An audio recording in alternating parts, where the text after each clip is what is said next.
Hi everyone.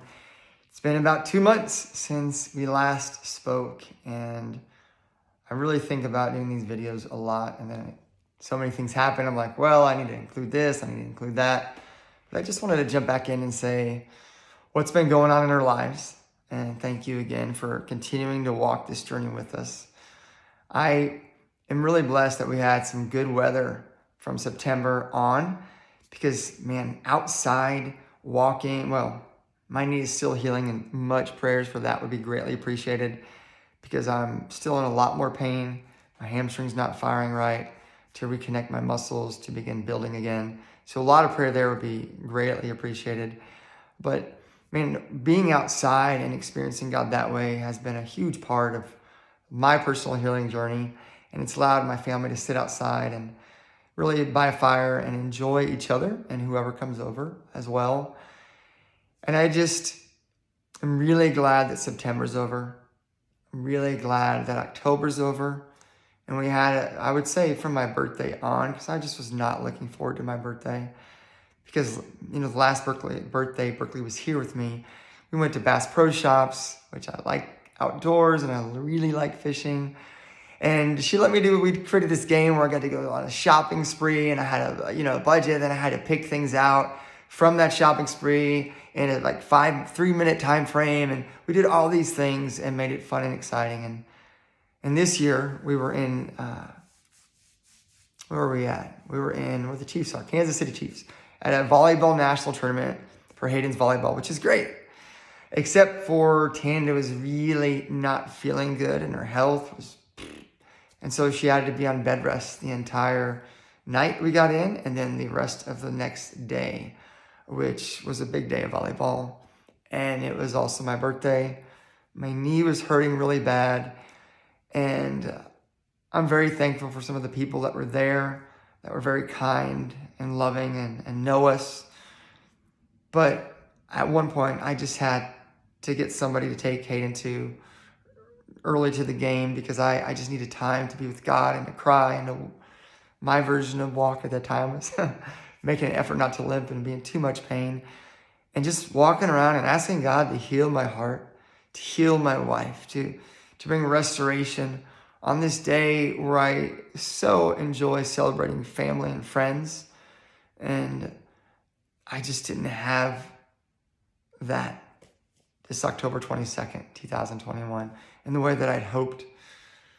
And so God got me through that, and Tana was able to come out the next day, and it was a great day of watching volleyball. And Hayden did really well in the tournament, and the varsity won the undisputed national tournament for people all over the country. But now we're moving to the holidays, and there's so many things that are coming up. And if you've never had grief on a significant level, it's like driving down the road, having your eyes, your mind thinking about where you're going, or singing a song, and then this kind of grief that we've experienced, it's like a truck hits you from the side and just changes everything. For example, this last week, I had a hard grief day. We put up Berklee's tree on Monday night, or on Tuesday night. The next day, I had a meeting with somebody and totally forgot about the meeting because I was grieving so much. And I just totally forgot about it. And that's what grief does. At some point, it interferes with your ability to think and move forward, and just kind of stalls or pauses or takes you backwards into feelings and thoughts and emotions. And then your to-do list a lot of times goes out the window, or it's modified, because just getting through the day in the moment is what's necessary for you. And it's not just me. Tanda has those days, and I'll be focused on something or trying to move on and accomplish, whether it's computer work or managing clients or helping somebody out.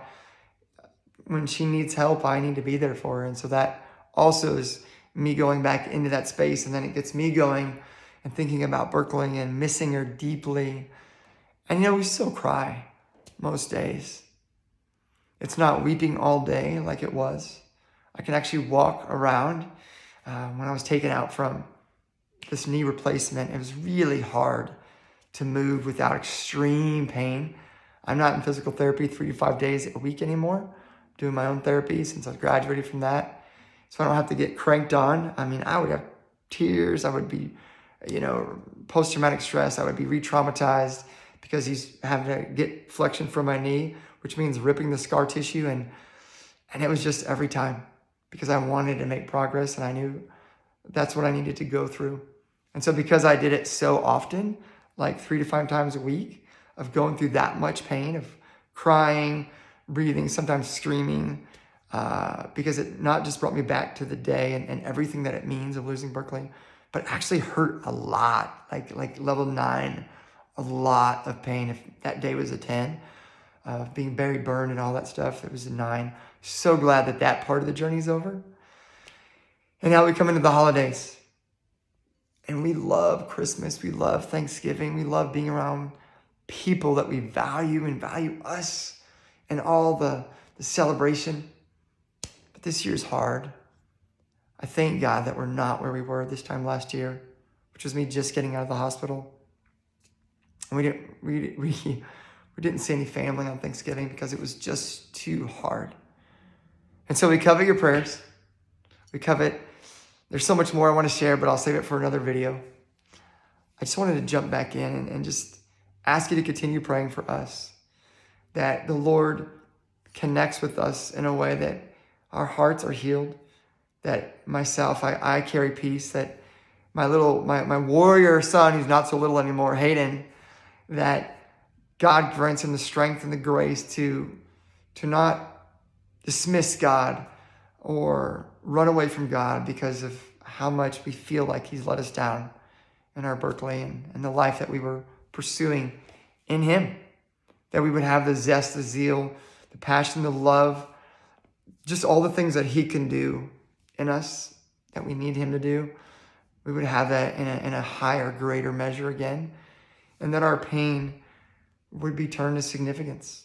That would be turned to somehow giving back and not being so brokenhearted when worship songs come on, and being able to sit in church without being triggered because we just feel so different still from all these beautiful families that we go to church with and when we go to church, because it's still really hard. So love you guys. Thank you for your prayers. Thank you for continuing to walk with us. For those of you who come up to me in the store when I see you and tell me to watch the videos, it really, really means a lot. Because it's my way of knowing that it's not just myself and people I have, but it's people outside, the people I see every day. And and I'm glad that I don't need is an operative word, people to come over every day and have multiple people talk to on the phone just to give me enough to just make it. I'm glad that I don't need my friends to talk me off the ledge of staying with my family, staying with my son. Because when you go through trauma, there's so much craziness. You're under a different level of attack. And when you're grieving, when your body hurts, and pretty much every area that a person can be attacked in, we were attacked in. And so I'm so glad that I don't need that much counsel, that much, I don't want to say babysitting, life support, prayer support, spiritual support at the level that we did. Tane and I have, even through so much adversity of our health, and her health, of having to rest so much because her body just so drained, that we're better than we were. Hayden's better. Like, my boy, it still snuggles. I mean, not around his friends, and he's still 13. But the Lord's, there has been some super positive progress in my relationship with him, which, guys, if you know me at all, you know there's not much I value, if anything, more than my relationship with my kids, with my wife, and except for my salvation, those are my tops. And so the fact that, especially with Hayden, it's gotten better, is super big. And Tane and I are more on the same page in discipline, which made all the difference in the world. We have a list of things that he's responsible for daily, which has also been tremendously helpful, that we're able to do that together again. Love you guys. Thank you so much. I'll be chiming in again. And pray for me to be focused, because we have so many things. I know I keep remembering things as I'm going on that are going on right now. especially with Tanda's health, with me trying to finish up all these interactions with State Farm, and they need more documentation, or something's lost, or something's not done, or whatever the case may be. It's been so unbelievably stressful. Pray that God gives us grace to, 1, get all the money that they owe us for the house. 2, to make a decision about where to build, because we have to build or buy at a really high level because where the market's at, to get the rest of the money they owe us for our house. We can't just stay here. We've got to go buy something now, even the market's at the height. And it's just so hard because a house we could pick up for $340 is now $500 or more. And to get something that we had before, the one we found that was even close was like $700, and we're just not even close to being at that level. So prayers for that, prayers that the hospitals would stop coming after us for bills, and that our insurance company, Medishare, or whatever they call them, cost sharing company, they would be able to work things out and pay them so that we're not sent to collections. We don't have to have these stressful conversations. And guys, we live in a different world where we're not getting help like we used to from the medical community as far as taking care of the bills and talking to each other. And so pray that resolution happens, because it's not fun to have conversations with collection people of bills that were supposed to be paid because we have insurance. So it's just hard, really hard. And pray that for me, I make decisions. I'm going to go back to counseling starting out 1 day a week.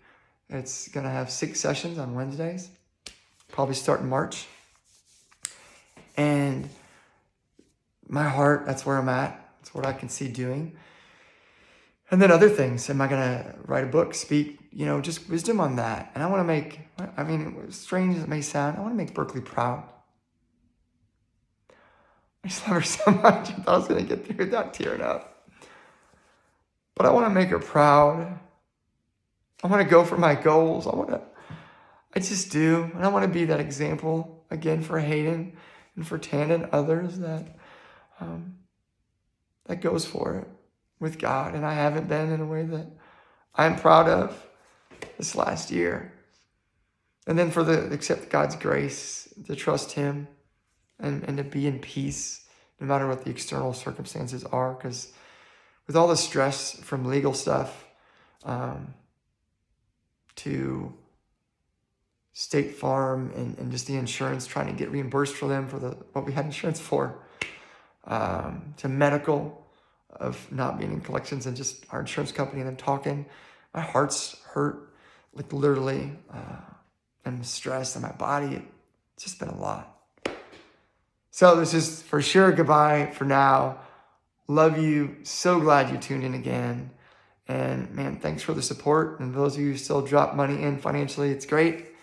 Because I'm not really going to start engaging again at work until seeing patients the March. And God has provided. God has provided. And we're praying that we get all these medical bills and the hundreds of thousands taken care of. Because that's not something we need to be responsible for. We want to be responsible for being faithful to just loving people, bringing value to their life, encouraging them, inspiring them, and man, making differences again and feeling really good about that. It'd be great, because this year has been a lot of receiving and it's been very humbling. I want to give back more. I want to be able to give back more. So bless you guys. Happy Thanksgiving.